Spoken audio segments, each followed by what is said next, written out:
Hi guys, and welcome back to another episode of the Madden 17 Road to Glory, and this might be one of the best episodes we actually ever have in the series. We've got a lot of, well, not a lot of, we've got two very, very big pickups for the series, and as you can tell from the top right, we've spent quite a lot of coin on them, but there was set out quite recently the Position Heroes set, and if you follow the series at all, you probably have a clue of who I'm going to get in. There's a lot of good players here.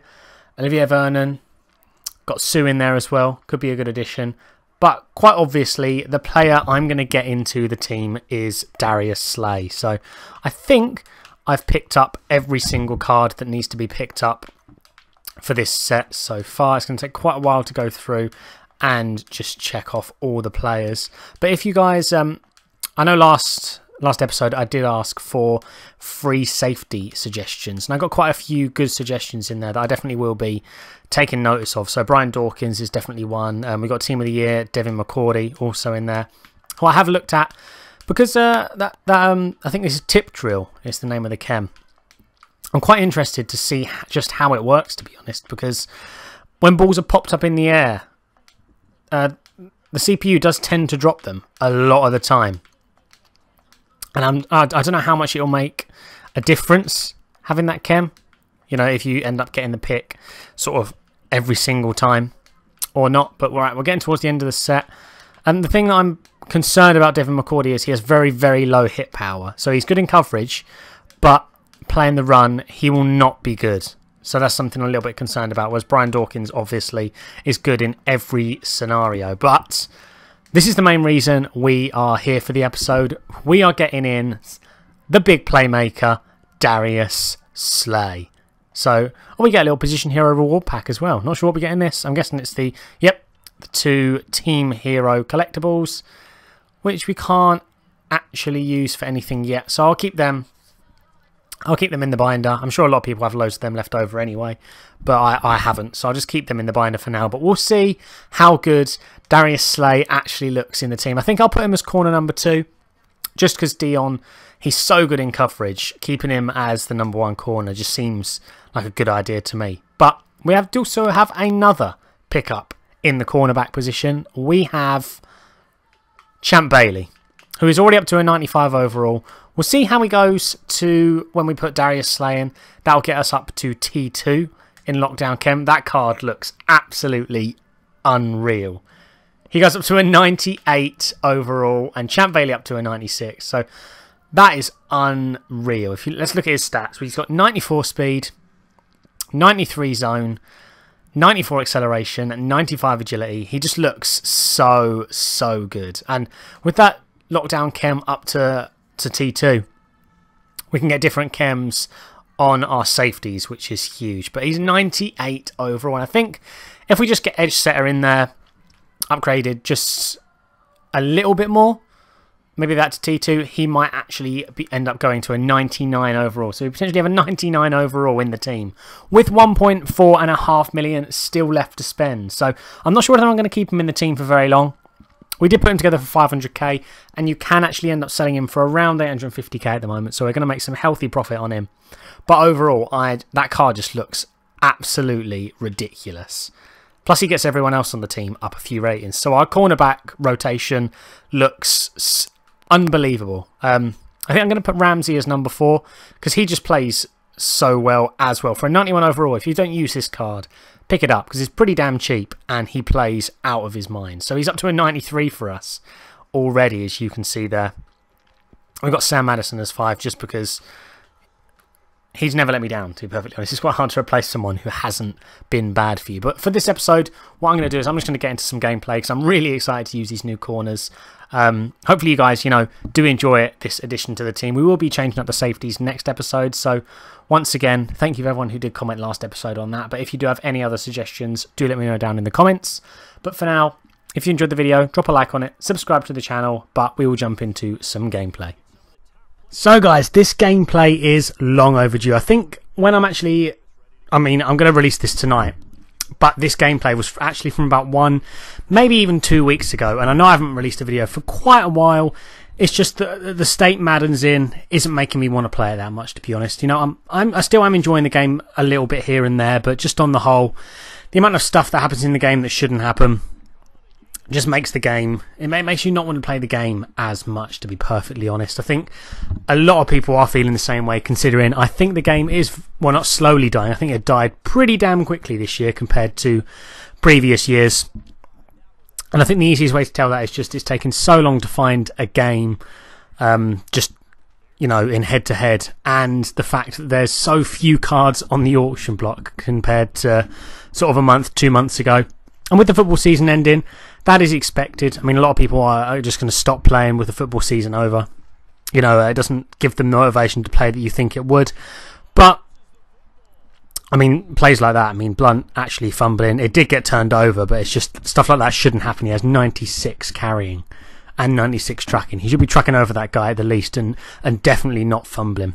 But as I was saying, just with the football season over, it's making people play the game a lot less, and it's making a series like this a lot harder. When there's not a lot on the auction block, it's very hard to get good, cheap deals. Like, for example, picking up players, I can't pick up players cheaply at the moment or get on a good deal because there just simply aren't enough on the auction block for that one card to be very, very cheap compared to everyone else on the auction block, and that is making this series pretty damn hard as well. You can see I'm actually alternating between using Slay and not between this episode. The games aren't in the order they actually happened, and what happened is I did actually end up selling Slay just because I was going to make so much profit on him, and I know his price is going to drastically fall. Well, not drastically fall, but it is going to fall quite significantly over the coming weeks. I mean, when I made this, I think I sold him for 900k flat. At the moment, he's going for just under 700k. So if I'd have waited 2 weeks to sell him, I would have lost 200k, which I can't do in this series. So I thought I'd use him for a game or two, just see how he is, and if he is that good, keep him and just use him for the entire year. But he wasn't that good. I mean, he was good, but he wasn't 900k good. I mean, with 900k you can pick up 3-4 pretty damn good players, and with the Ultimate Legends being out, I can pick up a Kraus for that sort of money, plus another Ultimate Legend. I can pick up 2 Ultimate Legends for that sort of money. Also, a question I do want to ask you guys, if you have made it this far in the video, let me know down in the comments below whether you want me to pick up an Ultimate Legend for the series and we can sort of build teams around him. I'm looking at Steve McNair just because I've seen gameplay of him on quite a few other channels and he looks absolutely unbelievable. He just looks like he can throw it so well. He's a better, you know, he's got a better arm than Stafford in the game, and also he's got like 87 trucking. So he's got so much trucking you can actually run over quite a lot of cornerbacks with him. I think that'll add a nice new element to the game as well. So it's just something different for you guys to watch, to be honest, because at the moment it is just pocket passing and running the ball. There's no rolling out because I can't with Stafford. I mean, it's not worth it. Play action very rarely works. Saying that, it sort of works there. Clark shouldn't have come down with that catch. Not sure how he did, but it did work there. And I was thinking of giving it another go, but the formation he's in, I think that's cover 2 and he's pressing the outside, so someone should be open. A few people are open here. I'm just going to launch it up to Alshon Jeffrey, I think that is, who comes down with an absolutely insane catch. Something I also want to start doing with this series, guys, is I've seen it on a few other YouTuber series, not necessarily Madden YouTubers, but they answer questions down in the comments in the next episode of the series, and that's something I am quite interested in doing. So if you have a question for me just about the game or about anything, do let me know down in the comments, because I will happily answer it in the next episode, because talking over the gameplay can get a little bit tedious at times, which I'm sure everyone will agree with. But obviously it's fun watching the gameplay, but it can get a bit tedious considering certain games like this one, for example, I'm just scoring fairly easily and there's not a hell of a lot to talk about. So if you do have any comments, do leave them down in the comments section and I will talk about them next episode. But as I was saying about how I think Madden's dying, with it nearly an insane interception there. As I was saying with Madden dying, the main reason that I think it is it's just the way the cards are being released. So there's a lot of new Ultimate Legends coming out recently. I think they're a really good addition to the game, and they're definitely a reason people should play the game. But I think every other card is pretty much becoming a carbon copy of another card that's already been released. So for example, the Campus Hero set that just got released, the cards in there, they maybe have different one different chemistry. Like I think he has the main cornerback has lockdown ×2. And I think deep defender. So no one else has that yet. But I think they're putting way too much emphasis on the chemistries. So it's making teams very, very one-dimensional. You see the same players all the time just due to the chemistries. I mean, you see on cornerback, you see lockdown or pick specialist, and that is it. To be honest, it's mainly lockdown. You don't see anything different than that most of the time. You never see teams not using the chemistry, and it's just, I think it's made the game good in some ways, but it's also killed the game off in some ways because people, they rely on the chemistries so much. I mean, I'm definitely one of those. I do like to get the chemistries. I don't necessarily go for tier 2 in all the chemistries. I do like to use players that I like Slave, for example. They're getting a very nice pick. I mean, he is a fairly good player. But, you know, as I said earlier, he's not 900k good. I mean, for 900k, you'd expect him to get at least 2-3 picks a game. He doesn't do that. And he is just a coverage corner. He's not good at playing the run. So someone like Mel Blount, who can play the run, he's a good lockdown corner. I think he's worth all that money. But whereas I think Slay, if he was good at everything, definitely. Since he's not, I'll wait till he drops a little bit. He is starting to drop, but the main problem with that is the elite badges end up just costing so much. I think it's 20 elite badges, so he's never going to drop below the 500k mark. Anyway, as I was saying before, I think I was saying about the game slowly dying with players being all the same. One thing that was good in previous years was you could use pretty much anyone you wanted in near enough, not any position, but a lot more often. So, example, you can't use duplicate players this year, and I think that really has hurt the game because last year you could use 2, 3, maybe 4 Calvin Johnsons. You could use him at free safety. You could use him 2 times at wide receiver, 1 time at tight end. It didn't matter because chemistries didn't matter, and he was just such a good player. And I loved Calvin Johnson, so I did that last year. Used him in a hell of a lot of positions. This year, obviously, he's not in the game, but just as an example, I could use Eric Ebron, just as an example for a Lions player, in a fair few positions. If I wanted, I could use him as a tight end. I could then use another one as a wide receiver. I could use another one as a wide receiver, and then I could use his out of position right end card, I think it is. But you can't. For some reason, they've made it so you can only use one version of each player, and I know their reason for doing that is because when they had Ultimate Legends out last year, you could, as I said, have about 3 or 4 really good Calvin Johnson cards. But that's the point of Ultimate Team, I think. I mean, obviously it is, or it's not pay to win, but if you pay more, you spend less time on the game to get the better cards. This series has proven it's not pay to win, but it's the players who don't have the time to grind out constantly to get coins who will get hurt by that because they'll end up coming up against 3 or 4 absolutely ridiculously high rated teams, or 3 or 4 absolutely highly ridiculously rated of the same player. But on the whole, I think that is the point of Ultimate Team, honestly. I mean, it is supposed to be your ultimate team. So you're supposed to want to get the players you want here, there, and everywhere on the team.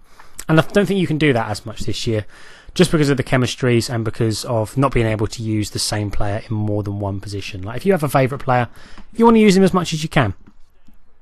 And you just can't do that. X was so wide open there. Don't know why I didn't throw to him. And it's going to end in a pick, which is quite frustrating. Thought I could maybe get him in the end zone for a safety, but I can't. And this is a very close game. I'm not actually sure how this one ended, to be honest, because it is 1 or 2 weeks ago now that I played this. It's looking like a pretty good game compared to the other one, which was an absolute blowout.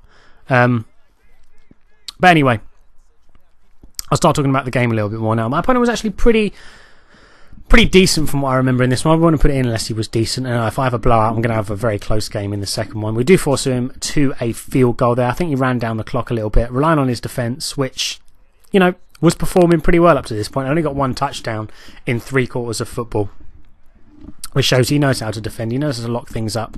He was guarding over the middle pretty well.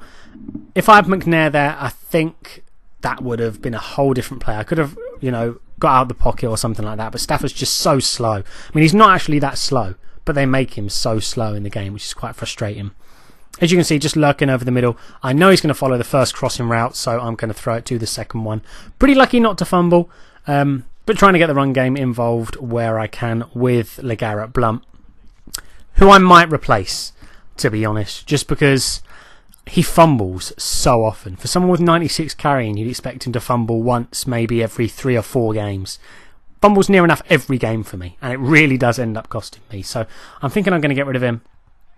He's an example of someone I used regardless of chemistries, because here's the New England chemistry, which doesn't fit me whatsoever. I just loved his 80 card, so I thought I'd give him a go. But there are other running backs which, could replace him at this point in the game, because since in the past 2 weeks there's been a few new running backs released, like Gerhardt, I think his name is, who's just been released too. I'm thinking of getting, because he's another good trucking running back, which is what I like. It's what works this year anyway. Not sure if it works so much after the patch, but it just works this year, I think. Very nice pick there from me. Knew he was going to throw to the tight end, and that is pretty much game over. I'm going to run to the right, going to get a pretty nice run, and he's going to end up quitting, as you'll see. We get a nice block there. Truck my opponent. Not sure what happened there. Didn't even get the truck animation. Do a nice stop back juke there, and we run to the 1 yard line. Unfortunately, we couldn't get the touchdown, but he does end up quitting. So, as I said, leave comments down below of questions, guys. Hopefully you have enjoyed the episode. If you have, drop a like on it, subscribe to the channel, and I will see you guys soon for another video.